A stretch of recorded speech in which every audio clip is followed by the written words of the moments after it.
How to change address on a SHEIN order. Let's get started. Launch your SHEIN app. You'll be directed to the shop page.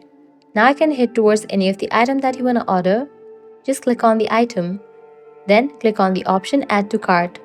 Select the details for the item as well. Once you are done selecting the items, click on the cart icon given at the top right corner.